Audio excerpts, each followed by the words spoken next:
বন্ধুরা, আমাদের যে ফটো তুলছি আমরা, যে একটা অবজেক্টের ফটো আমরা ফোনে একটা ক্লিকের মাধ্যমে তুলছি, ওই ফটোটা কিভাবে আমাদের ফোনে ডিসপ্লে হচ্ছে আজকে আমরা সেইটাই বিস্তারিত, তার পিছনে যে ইঞ্জিনিয়ারিংটা লেগেছে সেইটা আমরা এই ভিডিওর মাধ্যমে শিখবো। যে টেকনোলজিটা ওর পিছনে লেগেছে সেই টেকনোলজিটা আজকে আমরা এই ভিডিওর মাধ্যমে শিখবো। তো চলে আসো, এই ইমেজ প্রসেসিং টেকনিকটা চারটে প্রধান ভাগে ভাগ করা হয়। এক হচ্ছে ফটো সেন্সিং, দুই হচ্ছে স্যাম্পেলিং, তিন হচ্ছে কোয়ান্টাইজেশন, চার হচ্ছে বাফার প্রসেসিং। এই চারটে প্রসেসের আজকে আমরা চারটে প্রসেসের প্রত্যেকটাকে ভিন্ন ভিন্ন ভাবে আলোচনা করব। তো প্রথমেই আমরা চলে গেলাম প্রথম স্টেপ, যেটা ফটো সেন্সিং।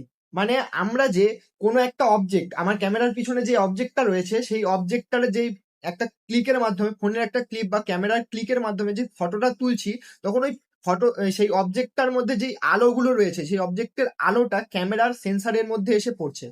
সেই ক্যামেরা সেন্সারের মধ্যে পড়ছে, সেই সেন্সারটা এই আলোর তীব্রতাটাকে একটা ইলেকট্রিক্যাল সিগনালে পরিবর্তন করছে। কারণ এই ক্যামেরা বলো, ফোন বলো, এগুলো একটা ইলেকট্রনিক্স ডিভাইস। তো এই ইলেকট্রনিক্স ডিভাইসগুলো তো ইলেকট্রিক্যাল সিগন্যাল ছাড়া কিছু বুঝবে না। তো সেই আলোর তীব্রতাটাকে একটা ইলেকট্রিক্যাল সিগনালে পরিবর্তন করছে। এই আলোর তীব্রতাটা ইলেকট্রিক্যাল সিগনালে পরিবর্তন হওয়া পর্যন্ত এই প্রথম প্রসেসটা সম্পন্ন হয়, ফটো সেন্সিং বলে এই প্রসেসটাকে। দ্বিতীয় প্রসেসে যে স্যাম্পেলিং, এটার মধ্যেই আসল টেকনোলজি এখান থেকে শুরু হয়। যে এই ফটো ফটো ইমেজ প্রসেসিং এর আসল টেকনোলজি শুরু হয়। এই ফটো স্যাম্পেলিংটা কি জিনিস, আমরা ছোটবেলায় সবাই স্থানাঙ্ক জ্যামিতি করেছি।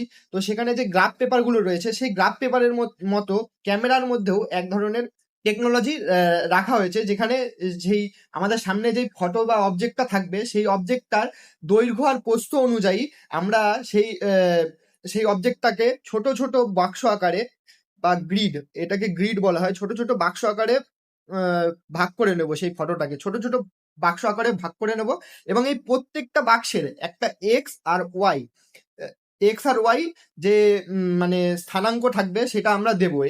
এক্স আর ওয়াই যে মান থাকবে সেটা আমরা দেবো। যেমন আমরা যদি কখনো স্থানাঙ্ক জ্যামিতি করে থাকি, এখানে যদি 0,0 ধরি, তো এরপরে এখানে এদিকে গেলে এক্স অক্ষ, এদিকে গেলে ওয়াই অ্যাক্সিস, আর এদিকে গেলে এক্স অ্যাক্সিস। সেরকমই এই প্রত্যেকটা ছোট ছোট বাক্সের আমরা একটা একটা করে মানে এক্স আর ওয়াই অ্যাক্সিস এর মানও দেব, আর সেই মানে ফটোটাকে ছোট ছোট বাক্স আকারে ভাগ করে নেব।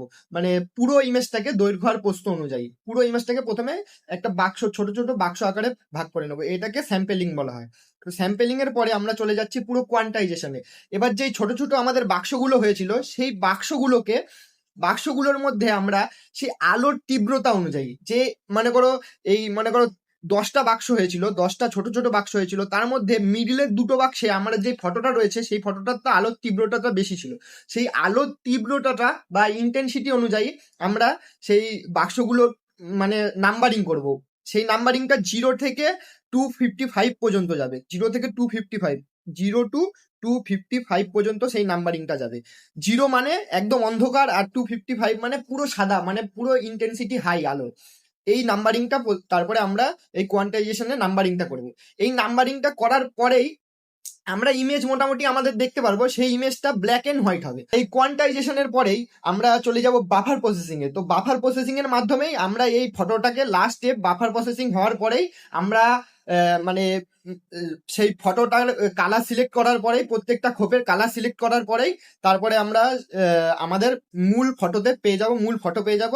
আর এইটা তোমরা দেখতেই পাচ্ছ, এই যে আগেকার এই যে এইভাবেই প্রসেসটা সম্পন্ন হয়। এই যে পুরো তোমরা দেখতে পাচ্ছ ছোট ছোট খোপ খোপ বর্গাকার, এগুলোকে গ্রিড বলে বা পিক্সেল বলে।